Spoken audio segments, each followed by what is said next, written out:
Bonjour chers frères et sœurs, je vous salue, vous qui aimez l'histoire. Alors nous allons poursuivre la vidéo sur le livre des morts des anciens Égyptiens. Nous en sommes maintenant au chapitre 64.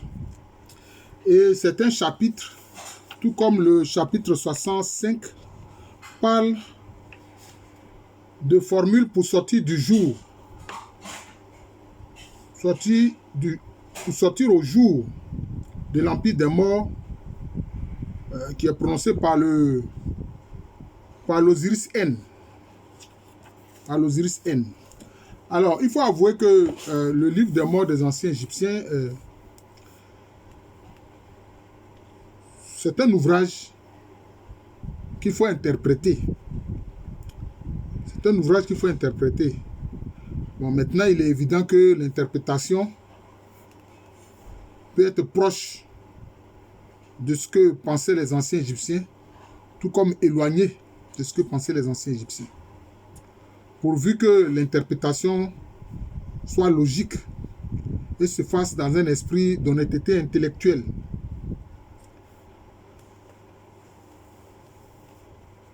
Alors, vous voyez cette image-là, j'espère que vous la verrez bien, hein, ça, c'est pas évident. Vous voyez cette image-là, celle-là. Vous voyez un homme qui est comme devant un arbre qui est surmonté d'un cercle. Avec à l'intérieur des idéogrammes. Et, bon, je ne sais pas si vous pourrez remarquer, mais la façon dont il a fait son doigt, je veux dire ses mains, les doigts de sa main, voilà. C'est très particulier. Vous allez voir que ça ressemble à la position des doigts de bénédiction dans l'église catholique et aussi dans l'église orthodoxe. Alors, je vais essayer de reproduire ça moi-même ici. Bon, évidemment, peut-être, bon, ça va apparaître comme si c'est ma main gauche alors que c'est ma main droite que j'utilise. Vous voyez, c'est comme ça. C'est comme ça. C'est exactement la même chose que la personne sur l'image l'a fait. Or, c'est le symbole de la bénédiction. Voilà. C'est le symbole de la bénédiction. Même dans le christianisme, ça représente, ici par exemple, les 3 doigts, ça représente la Sainte Trinité. Et puis les 2 doigts, ça représente la nature à la fois divine et humaine de Jésus-Christ. Voilà. Alors, vous voyez que l'arbre est surmonté d'une sorte d'astre, de soleil. Hein? Oui. Oui. C'est un peu comme un arbre de vie, puisque ça dégage comme une lumière solaire. Oui, une lumière solaire. Oui. Et c'est pour ça qu'on peut comprendre que Sarwat Anis al-Asyuti a écrit origine égyptienne du christianisme et de l'islam. Voilà. Donc ce n'est pas faux. Quand on examine les choses de près, c'est cela. Mais moi, je pense que la révélation se fait progressivement. Voilà. La révélation se fait progressivement. Voilà. C'est comme ça qu'il faut comprendre ça. Et c'est ainsi que moi, j'interprète cela. Alors, chapitre 64. Formule pour sortir au jour de l'empire des morts en une seule formule par l'Osiris N. Alors, il faut avouer que c'est très long. Le texte est très long. Donc, je vais prendre des morceaux choisis. Hein? Alors, on dit qu'ils disent, donc que l'Osiris N disent. Mais en fait, moi, je dis, ce sont des paroles sacrées. Ce ne sont pas des formules, ce sont des paroles sacrées. Je suis hier, l'aube. Ils ont mis en parenthèse du jour présent. Et demain, toujours. Une autre fois. Chef de naissance, nature mystérieuse, le créateur des dieux, qui fournit d'aliments, enfin qui fournit l'aliment, parce que là c'est mal dit, qui fournit d'aliments, oui c'est ça, les habitants de la droite à l'occident du ciel. Le gouvernail oriental, possesseur de 2 visages, celui grâce au rayon de qui on voit maître de l'hiver qui monte du crépuscule et dont les transformations se font dans la demeure de la mort. Alors, comment on peut interpréter ça? Il dit que lui, il est hier, il est le présent et il est demain pour toujours. Cela veut dire quoi? Donc, cela veut dire quoi? Il parle de l'éternité. Hein? Il dit pour toujours. Hier, aujourd'hui et éternellement. Donc, il est dans l'éternité pour toujours. Voilà. Et qu'est-ce qu'il dit encore? Il dit que lui, là, il fournit à manger, il donne à manger aux âmes qui sont dans l'âme droite. Il leur donne à manger. Et il dit quoi? Que il tient le gouvernail. Il est le possesseur de deux visages, celui grâce au rayon de qui on voit maître de l'hiver qui monte au crépuscule et dont les transformations se font dans la demeure de la mort. Les deux visages, c'est quoi? Pour moi, c'est les deux salles de la mate. C'est-à-dire, donc, il veut parler de la justice. Vous voyez? De la justice. Donc, lui, il est possesseur de la justice. Vous voyez?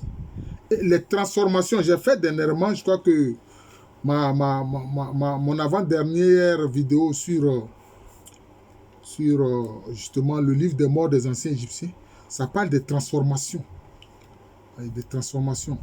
L'âme qui doit passer, je peux dire, de l'aspect animal à sa divinisation. Donc, c'est de ça qu'il parle ici, avec les transformations. C'est cela. Il parle aussi de celui des deux faucons, c'est ce que j'avais dit. Le faucon d'or, puis le faucon divin. Voilà. Mais ça commence d'abord par le faucon naturel, qui se nourrit de chair. Vous voyez, donc c'est ça.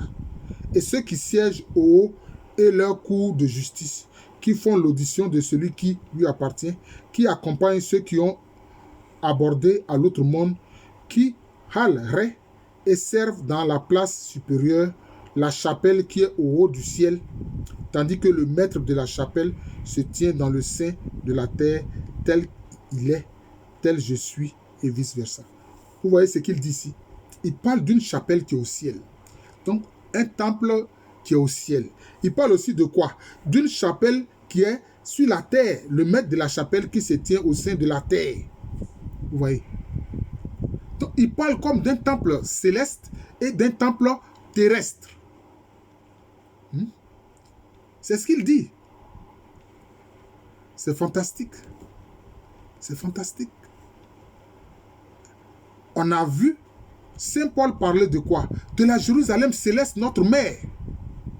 Et puis il a parlé de quoi? De la Jérusalem terrestre qui, elle, est encore comme prisonnière. Elle et ses enfants sont en exil. Vous voyez? On voit le lien ici avec ce que Paul a enseigné. La Jérusalem céleste, la Jérusalem terrestre. Et même dans l'islam, il y a quoi? Il y a la Kaaba, la maison cubique d'Allah qui est sur terre, mais il y a le Bayt al-Mamou qui est la Kaaba céleste. Vous voyez? C'est ça. C'est ça. Comme j'ai dit, cette partie-là est vraiment... Le texte est long. Donc, on voit aussi le fait qu'il s'identifie au bien et à la justice. Et il dit quoi encore? Je suis l'abondance. Kemhour est mon nom. Alors, en notre infrapaginal, ici, ils ont dit le Grand Noir pour désigner la région des lacs amers. Comment on dit le Grand Noir et puis ils disent maintenant que ça désigne des lacs? C'est pas sérieux. C'est pas sérieux. On te parle d'un être humain et toi, en notre infrapaginal, tu t'as dit que non, ça concerne la région des lacs amers. C'est pas sérieux. Hein? Kemhour, c'est vraiment le Grand Noir. C'est-à-dire quoi? C'est l'homme qui a été baigné de lumière. Puisqu'on ne veut pas qu'on dise que la civilisation égypto-nubienne est liée à l'homme basané, à l'Africain, au noir. Il s'en va donner une autre définition qui est totalement fausse dans la note infrapaginale. Le Grand Noir, c'est qui? C'est Osiris. Le Grand Noir, là, c'est Osiris. D'ailleurs, je le sais, dans certaines Organisation initiatique, je n'ai jamais fait partie d'une organisation initiatique, ça je le dis avance. Mon initiation, c'est le baptême. Il est dit, je l'ai lu dans un ouvrage d'un auteur qu'on appelle Mikhail Omram Ivanov. Il est dit que dans certaines fraternités ésotériques de ces organisations, on vient dire à l'oreille de l'adepte qui va entrer dans ces organisations-là, Osiris est un dieu noir, Osiris est un dieu noir, Osiris est un dieu noir. Vous voyez? Donc c'est cela. Donc c'est de ça qu'il s'agit. Il s'agit d'Osiris. Il a dit quoi? Il a dit, comme Our est mon nom, je remplis avec mon extérieur, mais je suis celui qui cache son être intime. Donc il s'agit d'un être. Il ne s'agit pas d'un lac, il s'agit d'un être humain, il ne s'agit pas d'un lac. Hein? Or, Osiris, c'est l'homme divinisé. Et on dit ici, oh, ce grand Dieu qui n'a pas de lac. Oh, ils ont voulu l'identifier au lac, Kemhour. D'ailleurs, vous voyez que Our, ça renvoie à quoi? À la lumière. Dans la langue hébreu, Our, ça renvoie à la lumière. Donc, vous voyez, c'est d'Égypte qui sont partis. Et en arabe, c'est quoi? C'est Nour. Nour, Our, c'est exactement la même chose, vous voyez. Voilà. Donc, c'est cela. C'est cela. Alors, je vais prendre, comme je dis, des morceaux choisis parce que c'est assez long. Il dit aussi, je suis celui qui apparaît dans l'embrasement de la porte, au rayonnement durable, et qui agit selon son cœur. Je sais qu'Abim est ton nom, et que tu es celle qui subvient aux besoins des bienheureux. Ce sont des millions et des centaines de milliers de vases. Celle qui en constitue les biens. J'ai la charge de leurs biens, répartissant selon les heures, le jour où l'on examine les compagnons d'Orion. Alors, on sait que l'Orion, c'est une constellation. C'est une constellation qui faisait l'objet de vénération. D'ailleurs, quand on fait la pyramide, il y a toujours une ouverture. La pyramide, évidemment, c'est la tombe du Nessout, c'est-à-dire du roi, qu'on appelle ordinairement Pharaon. Bon, Pharaon, c'est lié à grande maison. Or, il y a une ouverture qui est orientée vers la constellation d'Orion, qui faisait l'objet de vénération de la part des anciens Égyptiens. Et il dit quoi? Il dit, je sais qu'Abim est ton nom et que tu es celle qui subvient aux besoins des bienheureux. Cela veut dire quoi? Donc, il parle entre guillemets d'une déesse. Hein? D'une déesse. Est-ce qu'il parle de Nout, la voûte céleste? Ou alors est-ce qu'il parle même du Noun, d'où a surgi la création? Mais moi, je pencherais plutôt pour le Noun. Bon, il a mis ici des centaines de milliers de vases. Regardez en note infrapaginale, alors celui qui reprend les textes des anciens égyptiens, mais sens très douteux. Mais c'est douteux par rapport à quoi? Toi, tu reprends les textes et puis tu dis que c'est douteux. Mais qu'est-ce que sont les vases? À quoi servaient les vases? Même les Africains, là, dans les tombes, là, ils mettaient des vases. Dans le vase, là, on met quoi? On met certains objets dont le défunt a besoin. Il y a certaines plantes qui sont utiles. Quelquefois même, on met certaines plantes, on dit au défunt, il faut utiliser cette plante-là pour te soigner dans l'au-delà. Pour guérir la maladie qui t'a emporté quand tu étais sur terre. Voilà cette plante-là. Elle va te guérir dans l'au-delà. Et dans les vases, on met quoi aussi? On met aussi de l'or pour payer le passage, la traversée de ce cours d'eau que le mort a besoin de traverser pour être dans l'au-delà.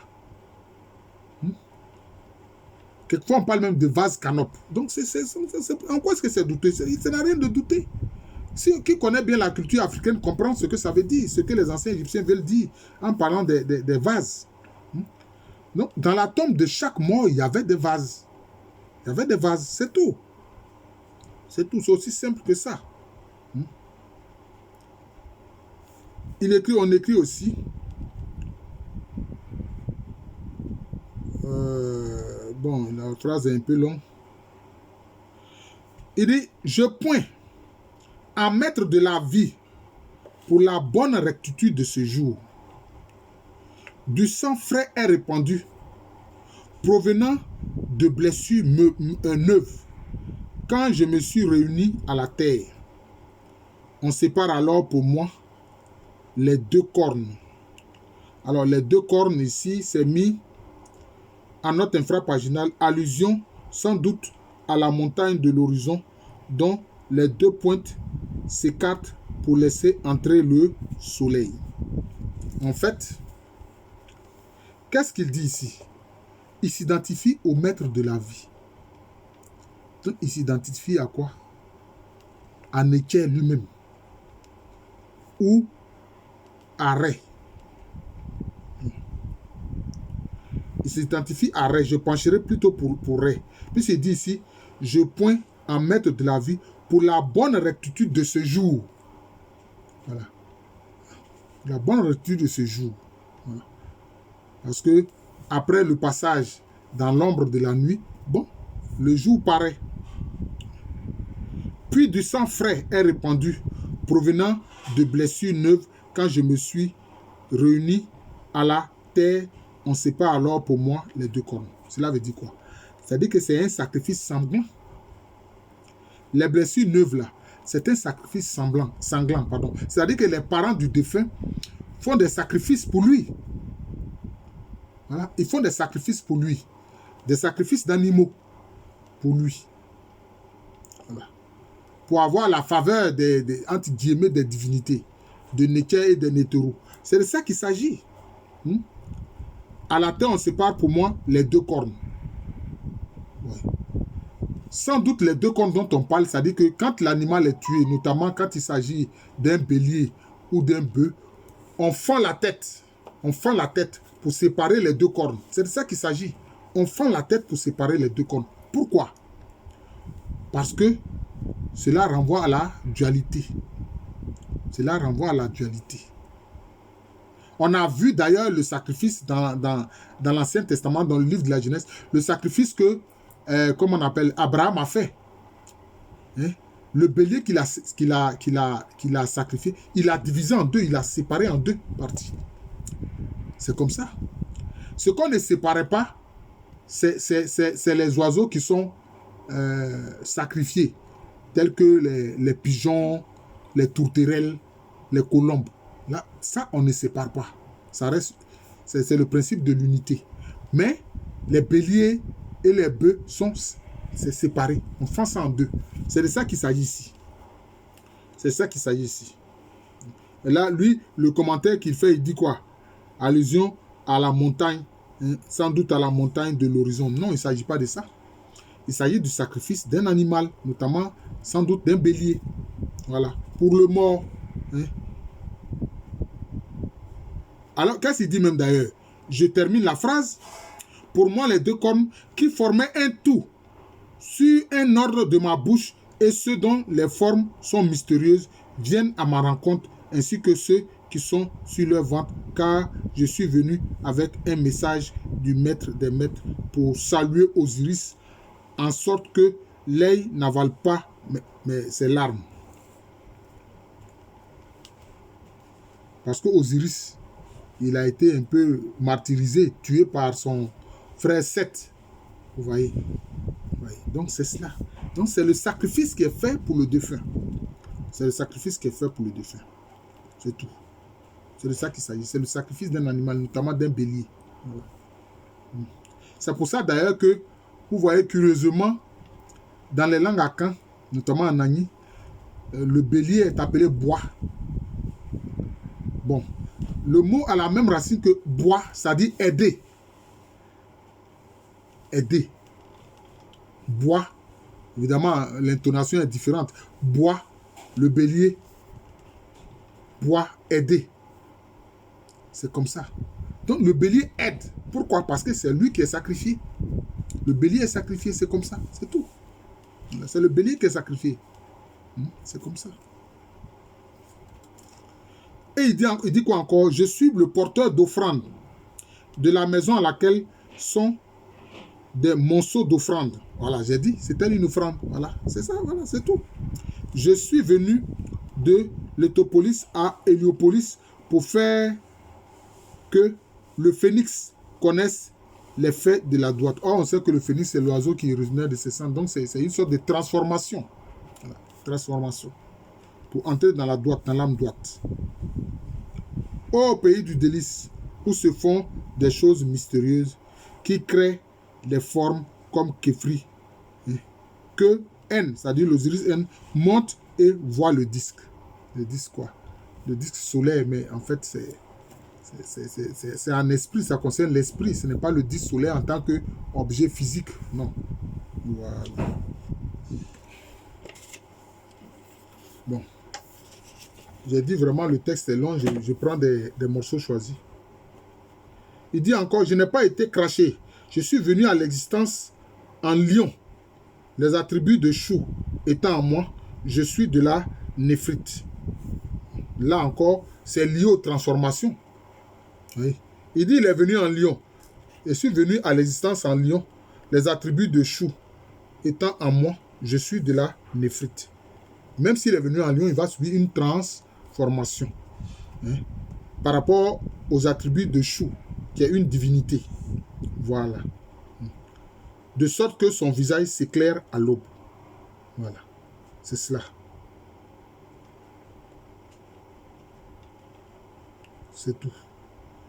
Quelle autre formule encore on peut prendre?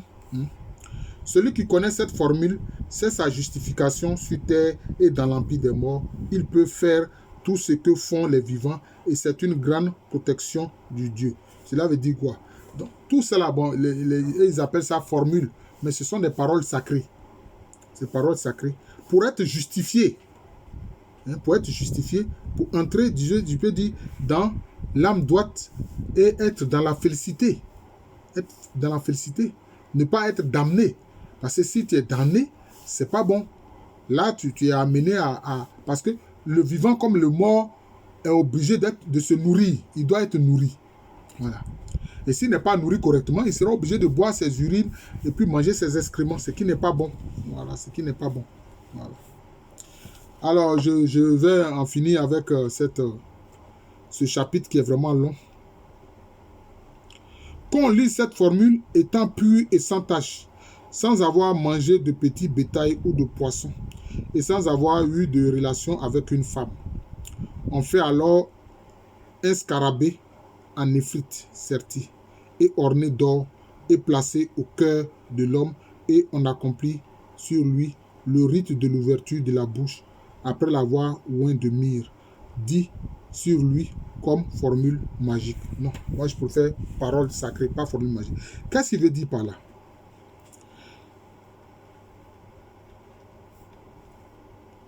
L'ouverture de la bouche. Parce que j'ai vu des interprétations concernant l'ouverture de la bouche et je ne suis pas très d'accord. Qu'est-ce que l'ouverture de la bouche? Comment on peut interpréter cela?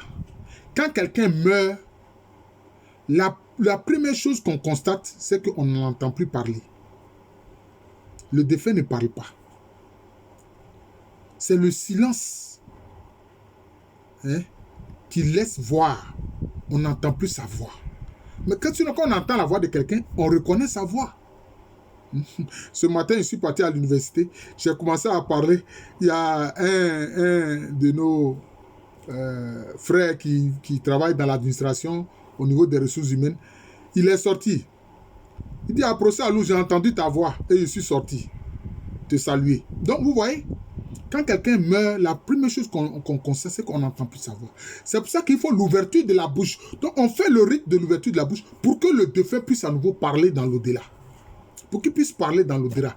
Même s'il ne peut plus parler sur la terre des hommes, mais dans l'au-delà, il faut qu'il puisse parler. Il faut qu'il puisse parler, se défendre devant le tribunal d'Osiris. Il faut qu'il puisse parler, se défendre devant le tribunal d'Osiris. S'il ne peut pas parler pour se défendre, mais il va être condamné. Donc c'est pour ça que le rite de l'ouverture de la bouche est fait. C'est comme ça. C'est comme ça. Et si sa bouche est ouverte, alors non seulement il peut parler, mais comme on a dit ici, il peut manger du petit bétail, il peut manger du poisson. Et on dit quoi? Ne pas avoir de relation avec une femme. Pourquoi? Parce que ceux qui vont faire le rite pour lui, la veille et au moment de faire le rite, il faut qu'il soit chaste. Ouais, il faut qu'il soit chaste. Ouais, ces choses-là, ça vient de l'Égypte antique. C'est comme ça. Il faut qu'il soit chaste. La question de la chasteté, voilà l'origine. Pour faire le rite, la question de la chasteté. Voilà. C'est tout. C'est ça. Le grand prêtre de Jérusalem, du temple de Jérusalem, mais avant de faire le grand rite, hein, il est chaste. Il n'a pas de rapport sexuel. La veille, il n'a pas de rapport sexuel. Donc, c'est comme ça. Donc, ceux qui vont faire les sacrifices pour le défunt, là, il faut qu'ils soient chastes. C'est tout. C'est ce qu'il s'agit. Et vous voyez ici, la myrrhe, hein, l'ouverture de la bouche. Et puis, on le oint de myrrhe. Pourquoi? Parce que la myrrhe, ça permettait d'entretenir le corps du défunt. Ça faisait que le corps du défunt ne dégageait pas une mauvaise odeur. C'est pour ça que même on le voit. Quand les trois rois mages, ce qu'on appelait les trois rois mages, viennent voir l'enfant Jésus et faire des offrandes, ils apportent quoi? Balthazar apporte quoi? Balthazar, qui est le noir, apporte la myrrhe. La myrrhe, c'est pour le corps des défunts. C'est un parfum c'est une très bonne odeur. Oui. Pour ne pas que on sente la putréfaction du corps du défunt. Vous voyez? C'est cela, c'est de ça qu'il s'agit. Vous voyez? C'est de ça qu'il s'agit. Alors, je continue. Cela permet de sortir au jour et ne pas être repoussé sur le chemin de la droite à l'entrée et à la sortie et de faire des transformations en tout ce que l'on peut désirer. Les transformations, c'est ce que j'ai dit. Passer par exemple de l'aigle de chair à l'aigle divin. Hein? C'est cela. Passer du lion à l'état de roi. Puisque le lion est un peu le roi du monde animal. Pour être roi, c'est un symbole de roi dans le monde des animaux. Mais toi-même, devenir maintenant roi. Le défunt doit être roi. Oui. Et il faut qu'il puisse parler. Oui. Et subir les transformations, c'est quoi? C'est passer de son état humain à sa divinisation. À sa divinisation. C'est de ça qu'il s'agit. Alors, c'est ne pas mourir. En outre, pour l'âme d'un homme.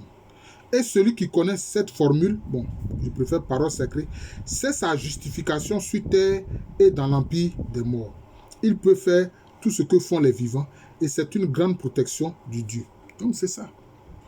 Ouvrir l'ouverture de la bouche pour qu'il puisse parler, pour qu'il puisse manger, pour qu'il puisse se désaltérer, pour qu'il puisse se défendre devant le tribunal. Hein, et c'est ainsi que, alors, bon, il fait tout ce que les vivants font. Voilà. Il est mort, mais il a la capacité de ce que font les vivants. Donc, cela veut dire qu'il n'est pas mort. Donc, il entre dans l'éternité. Et il a la protection de la divinité. Alors, on met ici comme un peu, en conclusion, cette formule a été trouvée dans le sous-œuvre de Imi Hénou. Alors, ils ont mis en part que celui qui habite une barque, désignation de Soukaris et de son temple, par un chef maçon, au temps de la majesté du roi de la haute et basse Égypte, Semti. C'était un guide secret qui n'avait été ni vu ni aperçu. Qu'on lit cette formule étant pur et sans tache, sans avoir mangé de petits bétails ou de boissons et sans avoir eu de relation avec les femmes. Cela veut dire quoi?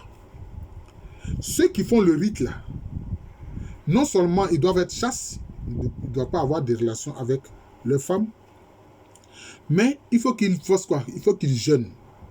Il faut qu'ils jeûnent. Hein? Et c'est ainsi que, en faisant le rite va avoir l'assentiment, hein, entre guillemets des divinités, c'est-à-dire de Nétier et des Nétéros. Voilà un peu le commentaire, hein, que je fais du chapitre 64, hein, qui concerne l'ouverture de la bouche. Voilà. Donner la capacité aux défunts de parler dans l'au-delà. Et pour cela, il faut des rites, il faut des sacrifices. C'est de ça qu'il s'agit ici. C'est mon interprétation. Voilà. Je vous remercie. Je suis le professeur Alou Kwame René, professeur titulaire d'histoire à l'université Félix Faure-Bourg, une université qui a bien. à Cocody. C'est en Côte d'Ivoire, un pays situé en Afrique de l'Ouest. Ce matin, j'ai vu le professeur Yoroblé en train de donner cours. Les étudiants étaient très enthousiastes.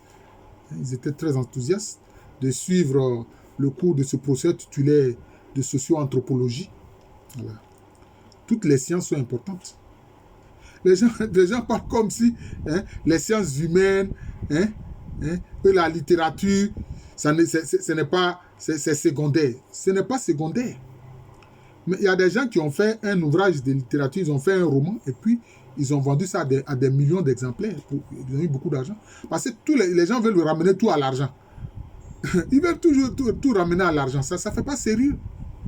Ça ne fait pas sérieux. Tous les autres pays qu'on dit développés là, ils ne pratiquent pas toutes les sciences là-bas. Dans les universités, on n'enseigne pas la sociologie, on n'enseigne pas la psychologie, on n'enseigne pas la littérature. Non, soyons sérieux. Soyons sérieux.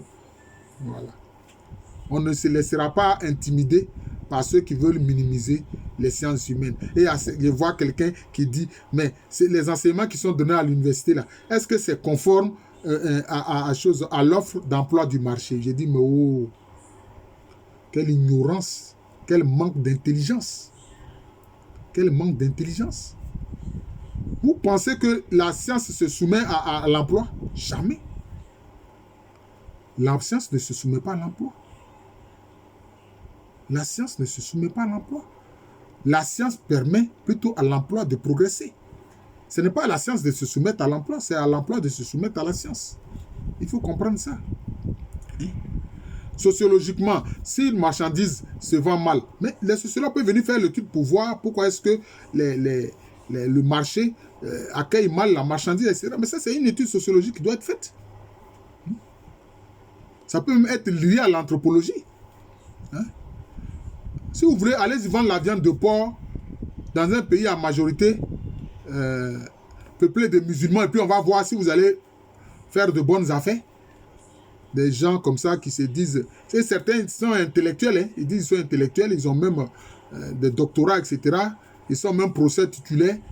Et au lieu d'utiliser leur intelligence scientifique, ils agissent plutôt en militant de partis politiques. C'est vraiment malheureux. Voilà. La Côte d'Ivoire est un pays situé en Afrique de l'Ouest. Merci encore et bonne journée à tous.